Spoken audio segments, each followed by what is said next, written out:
Bonsoir et bienvenue au couloir du pouvoir. Aujourd'hui, le gouvernement des Bleus a déposé un budget marqué par un réinvestissement massif dans les programmes sociaux, notamment afin d'offrir gratuitement les centres de la petite enfance et les soins dentaires et psychologiques. Pour financer ces programmes, le gouvernement bleu prévoit des taxes ciblées, lesquelles ont rapidement été décriées par l'opposition officielle. 3 projets de loi et un livre ont aussi été déposés, suscitant de vives réactions chez les Rouges. Alors, présentement, 5 commissions parlementaires se déroulent sur ces enjeux, mais nous poursuivons ici le débat dans le salon beige du Château-Laurier.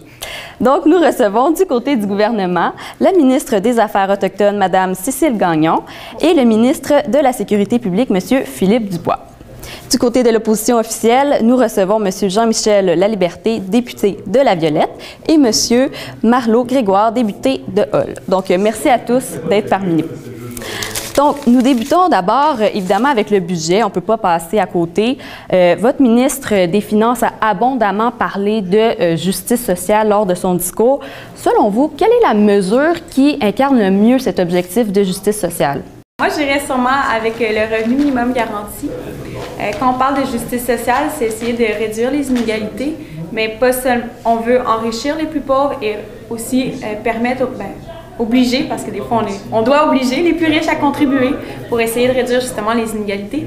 Et le revenu minimum garanti, c'est permettre justement de relever le seuil minimum pour s'assurer que tout le monde ait accès à la base, en fait, parce que présentement, on sait que beaucoup de gens, souvent des femmes qui sont mères monoparentales, des étudiants qui vivent en dessous du seuil de la pauvreté puis qui ne sont pas capables de subvenir à leurs besoins de base. Donc, pour moi, justice sociale et revenu minimum garanti, c'est vraiment des synonymes. Donc, on rappelle aussi que le revenu minimum garanti est à 20 000 $ par année annuellement. C'est bien ça? Parfait. Puis, du côté des Rouges, lors des critiques que nous avons entendues, le terme « choix » est revenu fréquemment. Pour vous, pourquoi est-ce si important que les citoyens conservent un libre choix économique, par exemple, n'aient pas nécessairement une taxe lorsqu'ils vont consommer de la malbouffe? En fait, pour nous, ce qui est important, c'est que le gouvernement n'impose pas les choix, effectivement, parce que le gouvernement, veut pas, il suit à recul les transformations de la société. Donc, le gouvernement s'ajuste en fonction des transformations de la société. Et si le gouvernement, en tant que tel, en tant qu'institution, établit des choix et que ces choix-là sont en fonction de ce qui est considéré comme étant socialement accepté aujourd'hui et qu'il y a une transformation de la société qui est en cours, on va tout le temps être en arrière des transformations de la société et dans le fond, on va avoir un système fiscal qui va être inadapté par rapport à la société qui change. Et ça, c'est absolument inconcevable pour nous. Mais Parfait. Vous ne croyez pas qu'imposer des taxes sur la malbouffe ou des choses comme ça, c'est pas plutôt aller de l'avant? Moi, je ne crois pas que c'est traîner de l'arrière, mais c'est plutôt aller de l'avant et innover. Eh bien, on peut tenter d'influencer le comportement des consommateurs par différents moyens. Les Bleus ont choisi des taxations ou encore, si on peut revenir sur le revenu minimum garanti, eux, ce qu'ils donnent, c'est 20 000 $ sans condition à quiconque, sans prendre pour acquis que les gens doivent... Un des principaux défauts ou critiques qu'on fait au système d'aide sociale actuel, c'est que ça décourage les gens de travailler parce qu'il y a des gens qui vont rester sur le bien-être social durant toute leur vie et on voit des familles, des générations, petits-enfants qui sont sur le bien-être social. Et là, les Bleus, viennent nous déposer un budget où ils vont laisser 20 000 $, ce qui est comme presque le double dans certains cas d'argent aux gens. Puis on se demande, est-ce que ça va devenir plus intéressant de ne pas travailler et de vivre au crochet de l'État encore plus? Ou est-ce qu'ils ont prévu quelque chose par rapport à ça? Puis la réponse est visiblement non. D'accord. Puis, ceci, j'ajouterais, il y a aussi un autre problème créé par le revenu minimum garanti, c'est le problème de l'inflation. Puis, dans le fond, ça, c'est lié à un phénomène qu'on appelle la loi des reins des salaires. Ça a été décrit par plusieurs économistes, dont notamment Marx, qui, dans le fond, a défini le fait que lorsqu'on a une population, on a une classe de population plus défavorisée, le revenu de cette classe de population-là défavorisée va systématiquement être égal aux revenus nécessaires pour avoir un niveau de vie de survivance en fonction des repères de notre société. Ce qui fait en sorte que, dans le cas, par exemple, du revenu minimum garanti, si on met ce revenu minimum garanti-là au-delà du seuil de pauvreté, au-delà du seuil de survivance, les prix des aliments, les prix des articles de première nécessité ont tendance à augmenter en raison d'une augmentation de la capacité d'achat des consommateurs, ce qui fait en sorte qu'à terme, au final, on a juste augmenté le prix des denrées de base sans avoir procuré de gains au niveau des consommateurs. D'accord. Donc, merci pour ces débats. On va revenir un peu justement, les rouges, par rapport à une taxe que vous avez critiquée, par exemple, la taxe de 5 % à la publicité. Le député de Repentigny l'a d'ailleurs énoncé. Pour vous, quel sera l'impact d'une telle mesure, en fait? L'impact avec une taxe sur la publicité, c'est que c'est une taxe sur une action en particulier, sur une action, un engrenage du système. Puis dans le fond, en achetant sur seulement un engrenage de ce système-là, en n'agissant pas sur l'ensemble, encore là, on vient isoler un phénomène, on vient isoler quelque chose qu'on veut d'une certaine façon réprimer. Puis en isolant cet engrenage-là, ben au final, qu'est-ce qui se produit? C'est que soit les gens utilisent des moyens détournés, comme on a dit, comment si on fait pour avoir un système de contrôle, par exemple au niveau des sites web, c'est très difficile à contrôler. Deuxième problème avec ça, c'est qu'une taxe, ça décourage systématiquement ce que ça taxe. Donc, décourager la publicité, on risque au final de nuire à certaines PME qui veulent percer. On ne croit pas que ce soit approprié parce que c'est une taxe qui est beaucoup trop isolée et qui n'est pas assez globale. D'accord. Puis aussi, justement, ils avaient mentionné que, bon, les médias pourraient être affectés par une telle taxe. Pour vous, qui, en fait, paiera la facture de cette taxe de 5 % à la publicité? Bien, en fait, je peux parler tout d'abord, c'est un truc qui, je le dis en tout respect de mes collègues, mais un truc qu'il faut noter, c'est que les rouges nous accusent souvent d'être un peu décousus ou d'être un peu à la va-vite. Et en chambre, pas plus tard que cet après-midi, les rouges se levaient pour dire à quel point ils étaient d'accord avec le principe du revenu minimum garanti, ce qui semble plus être le cas de ce que je fais de la lecture de ce que disent mes collègues. Mais bon, en chambre, ils ont dit qu'ils étaient d'accord avec le principe. Et là, ils nous accusent de taxer pour financer cette mesure-là. Et c'est un peu drôle parce qu'habituellement, c'est l'inverse. Habituellement, ils nous accusent d'être pour des mesures sans vouloir ou sans avoir les moyens de les financer. Et là, on arrive avec une solution qui est globale. On arrive avec plusieurs projets de loi, un budget, un projet de livre qui redéfinit la société. C'est pas juste des actions périodiques, là. C'est vraiment un changement de cap majeur qu'on amène. Et là, c'est un peu vous qui vous retrouvez dans la position de dire... Mais pour la situation de la publicité, précisément, la taxe de la publicité, pour vous, qui paiera la facture de cette taxe-là? En fait, taxer la publicité spécifiquement n'est pas dangereux ni pour l'industrie, ni pour les entreprises.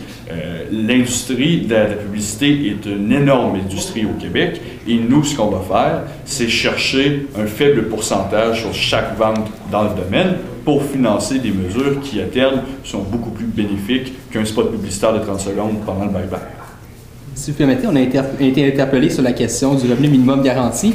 La droite et la gauche ont deux tendances là-dessus, c'est-à-dire qu'il y a un mouvement de gauche favorable au revenu minimum garanti, il y a un mouvement de droite qui est favorable. On est d'accord sur le fond, en fait, cette idée-là, mais on n'est pas nécessairement d'accord sur la forme. La façon dont les Bleus amènent un revenu minimum garanti servant à atteindre ou même à dépasser le seuil minimum de pauvreté, pour nous, c'est un problème parce que ça crée de l'inflation. Par contre, transformer un ensemble de crédits d'impôt, donc que ce soit un crédit d'impôt TPS, que ce soit un programme d'aide sociale, que ce soit une prime au travail, puis regrouper ces crédits d'impôt-là en un grand crédit d'impôt dans le but d'économiser de la bureaucratie, ça, par contre, on est favorable. Puis oui, ça se présente sous la forme d'une forme de revenu minimum garanti, parce que oui, il y a un certain revenu par mois qui est lié à ces crédits d'impôt-là, mais il ne s'agit non pas de revenu minimum garanti de 20 000 $ ayant pour but de sortir de la pauvreté, mais il s'agit exclusivement d'une centralisation de l'ensemble des mesures sociales de gouvernement. D'accord. Donc, je voudrais juste dire que le revenu minimum garanti, c'est pour aider les gens qui n'ont tellement pas d'argent qu'ils ne payent même pas d'impôt. À 20 000 $, vous payez de l'impôt. Mais en dessous, c'est les gens qui ont moins d'argent que ça. C'est pour les gens qui gagnent moins d'argent que 20 000 par année. C'est pas tout le monde qui fait de l'argent comme ça dans la vie. À partir de 11 000, vous payez de l'impôt. C'est pas tout le monde qui fait 11 000 $ par année. OK, mais à partir de quand s'applique le revenu minimum garanti? À partir de quel montant? Le concept, c'est que tout le monde a le revenu minimum garanti. OK, mais... OK, bon, bref. D'accord. Donc, Donc, nous allons poursuivre maintenant dans un tout autre sujet. On va aborder le projet de loi 2. Donc, vous voulez instaurer une chambre haute non partisane élue par la population.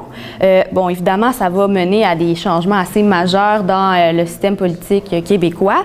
Est-ce que vous croyez que le projet de loi va aider à la participation citoyenne démocratique des citoyens du Québec? On le souhaite, puis il faut dire qu'on ne réinvente pas nécessairement la roue là-dedans. On applique des mesures. Tantôt, les Rouges en Chambre ont été très critiques envers la mesure d'obtenante, la mesure qui permet aux citoyens de démettre un de leurs députés en fonction. Elle s'applique déjà en Colombie-Britannique. Des chambres hautes, il y en a ailleurs. Nous, ce qu'on fait, et contrairement à ce qu'ils ont dit en Chambre, on ne réinstaure pas le Conseil législatif québécois qui a été aboli en 68. On vient avec une nouvelle formule de chambre haute qui, nonobstant le fait qu'elle va avoir pour effet de rééquilibrer la disparité entre les régions, elle va aussi pouvoir changer l'attitude qu'ont les citoyens envers leur politique, parce que non seulement ils vont avoir des députés qui vont redevenir des représentants de terrain, qui vont travailler majoritairement pour les gens dans le comté, mais ils vont avoir aussi une chambre qui va être dédiée à la recherche et aux travaux complets. Et on va sortir de la situation où le député est pris entre deux chaises, en fait, entre son travail législatif et son travail de terrain, ce qui fait que souvent on a l'impression qu'il botche un des deux ou les deux et que les gens perdent foi un peu au processus. D'accord. Puis vous, qu'en pensez-vous en fait? Est-ce que vous pensez que ce projet de loi 2 va permettre une meilleure participation démocratique des citoyens? Eh bien, en fait, nous, ce qui nous inquiète, c'était notamment le si petit nombre de personnes qu'il faut pour démettre un député. C'est une chose qui, dans les dernières années, a soulevé beaucoup la critique, le nombre d'élections partielles qu'on peut vivre et le coût qui s'engendre pour l'ensemble de la population. Et là, on dit qu'à 10% de la population seulement suffit pour démettre de ses fonctions un élu. Mais quand on fait l'analyse des résultats électoraux dans les différentes circonscriptions, et je crois bien que c'est dans toutes les circonscriptions, on me corrigera, mais il y a au moins 10% des gens qui n'ont pas voté pour le candidat qui est élu, qui reçoit la majorité.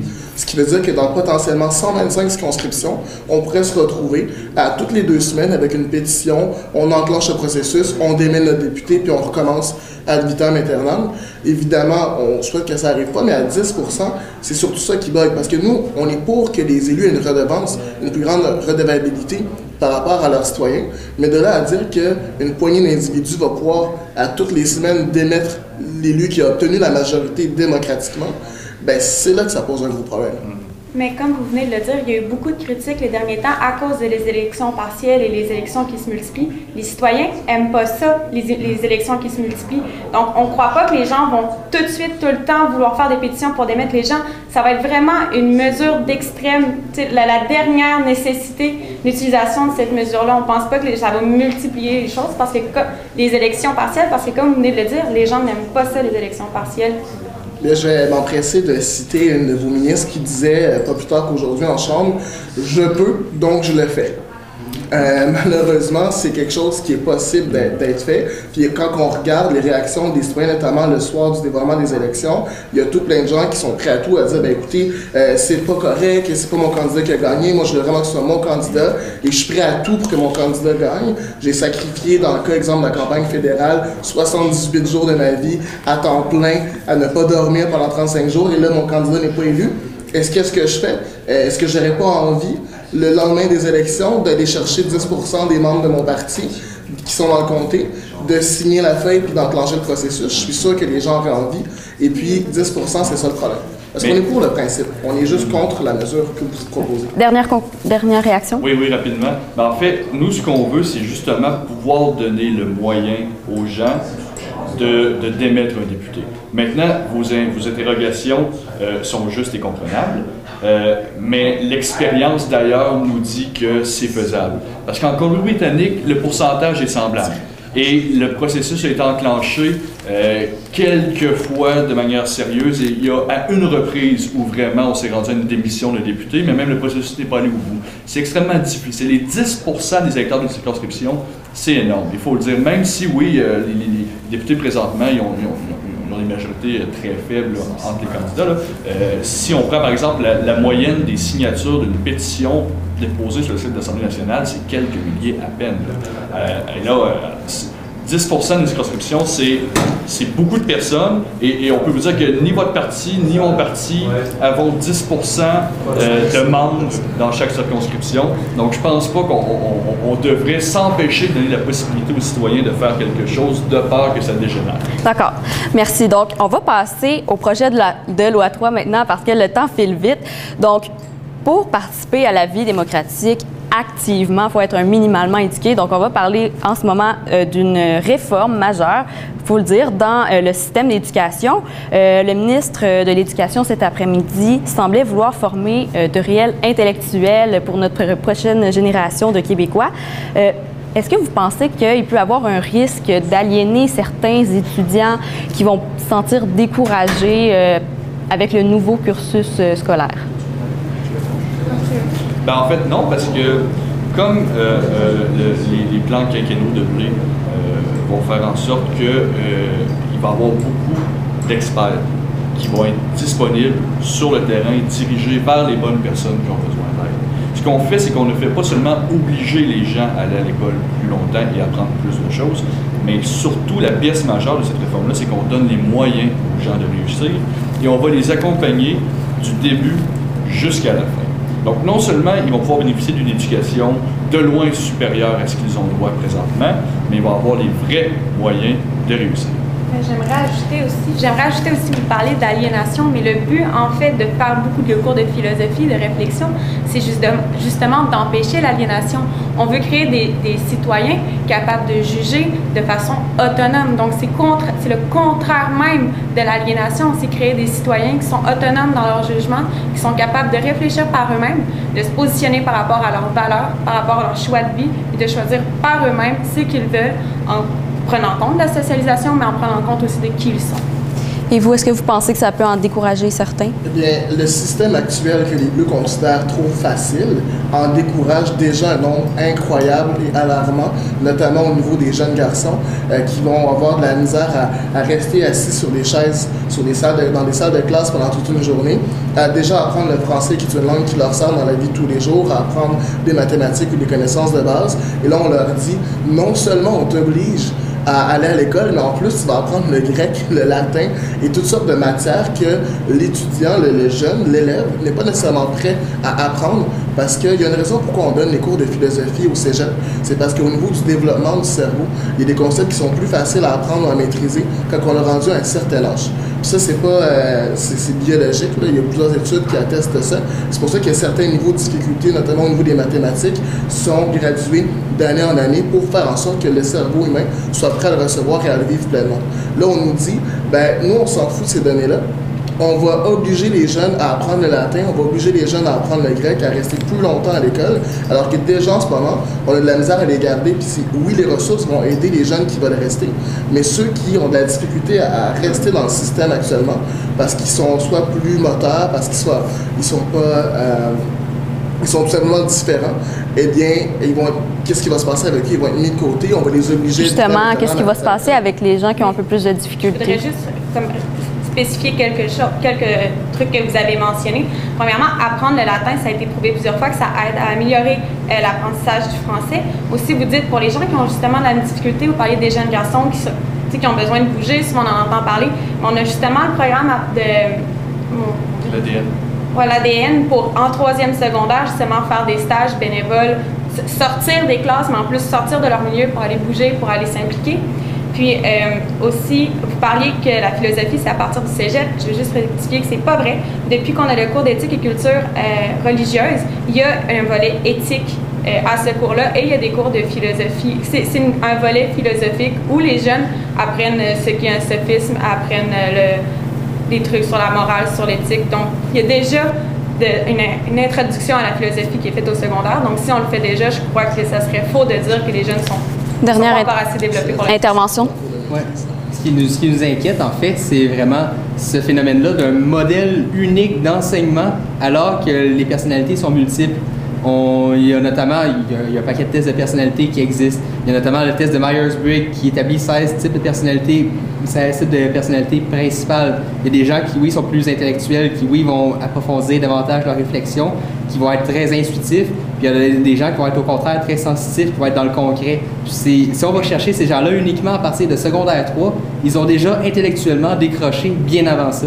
Et c'est ça qui nous inquiète. Mais en quoi avoir un programme unique fait nécessairement en sorte qu'on va appliquer l'éducation d'une manière unique? Ce qu'on dit, c'est qu'on réforme le programme, on réforme ce que les gens vont apprendre, et maintenant, on va leur donner les ressources nécessaires pour qu'ils puissent l'apprendre. Donc, si ça prend des techniciens spécialisés pour avoir une clientèle de jeunes garçons potentiellement décrocheurs, ils vont l'avoir, ils vont pouvoir adapter leur manière d'apprendre. Avec la philosophie, avec le latin, avec des langues, on s'adresse à une clientèle intellectuelle. On s'adresse à une clientèle. Vous sous-estimez les jeunes Québécois et là-dessus, on ne sera jamais d'accord. D'accord. Alors, merci pour vos nombreuses interventions. Donc, en conclusion, j'aurais une petite question. Vous pouvez répondre assez rapidement. Là, on a parlé de budget, de démocratie, d'éducation. On sent que vous avez vraiment chacun à cœur, justement, les intérêts des Québécois, pas nécessairement avec les mêmes moyens, mais tout de même.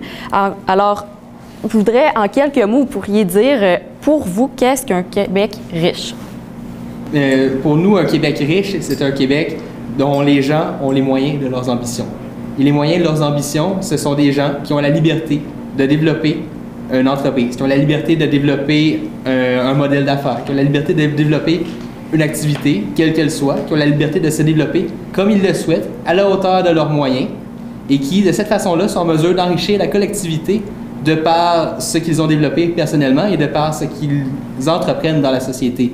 Donc, pour nous, un Québec riche, c'est un Québec où il y a des entreprises. C'est un Québec où les entrepreneurs sont libres de développer, où la créativité est encouragée. C'est un Québec, essentiellement, où l'activité économique et la création de richesses se fait par le privé.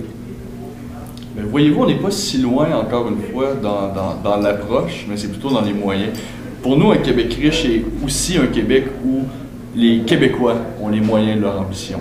Et nous, on ne le voit pas nécessairement strictement sur le côté économique, mais on le voit sur l'ensemble de la société. On veut que les Québécois aient les moyens de leur ambition en ayant une bonne éducation, pour qu'ils puissent être libres, pour qu'ils puissent faire de meilleurs choix. On veut que les Québécois aient les moyens de leurs ambitions au travail, en adoptant des lois audacieuses qui vont donner les moyens et les outils pour comprendre dans quoi ils travaillent et contrôler leur environnement. On veut un Québec qui a loin de ses ambitions en donnant aux Québécois l'opportunité d'investir leur société, de la réfléchir, de la penser, de renverser des paradigmes qu'on considère incontournables aujourd'hui.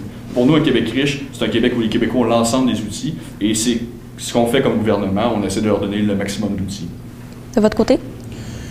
Le Québec que je vois, c'est un Québec riche, où chaque individu, justement, a la liberté de travailler, mais où chaque individu a le sentiment qu'il donne sa juste part et que le gouvernement ne va pas en chercher trop. Aujourd'hui, je réprimandais leur collègue ministre des Richesses naturelles qui souhaitait nationaliser une compagnie phare dans la région de l'Outaouais et qui nous disait, ben nous, on va juste aller chercher le gain de leur travail, alors que c'est des travailleurs qui ont travaillé pendant une quinzaine d'années à monter leur business, à faire du financement, à aller chercher tout ce qu'il faut pour que leur compagnie soit aboutie aujourd'hui. Puis au moment de récolter le gain de leur travail, le gouvernement annonce, ben nous, on va vous nationaliser. Et puis, je peux vous dire que mes citoyens sont vraiment insatisfaits par ce genre de mesures-là. Puis le Québec dans lequel je veux vivre, c'est un Québec où les citoyens québécois produisent de la richesse, en bénéficient, en redonnent une partie équitable, mais ne sentent pas que le gouvernement en fait trop, ne sentent pas que le fruit de leur travail, que leur richesse personnelle est complètement avalée dans des programmes qui servent à nous ramener 50 ans en arrière. Parfait. Madame Gagnon? Je vais être très brève. D'un, parce que mon collègue en a dit beaucoup, mais pour finir aussi sur une petite lignée philosophique pour montrer que c'est pas si difficile à mes collègues rouges d'être philosophes parfois. Pour moi, un Québec véritablement riche, ça va être un Québec où les citoyens sont plus égaux, où il y a moins d'inégalités. Puis pour moi, l'égalité, ça passe par l'autonomie. Alors pour moi, un Québec véritablement riche, c'est un Québec avec des citoyens plus égaux et autonomes. D'accord. Donc, bien, merci à tous. Merci Cécile Gagnon. Merci Philippe Dubois. Merci Jean-Michel Laliberté, merci Marlo Grégoire d'avoir été avec nous. C'était vraiment un réel plaisir. Et merci à vous aussi de nous avoir écoutés et à mon collègue réalisateur Antoine Godin-Lambry d'avoir fait ce magnifique travail. C'était Noémie Laurando pour Les couloirs du pouvoir. Bonne fin de soirée.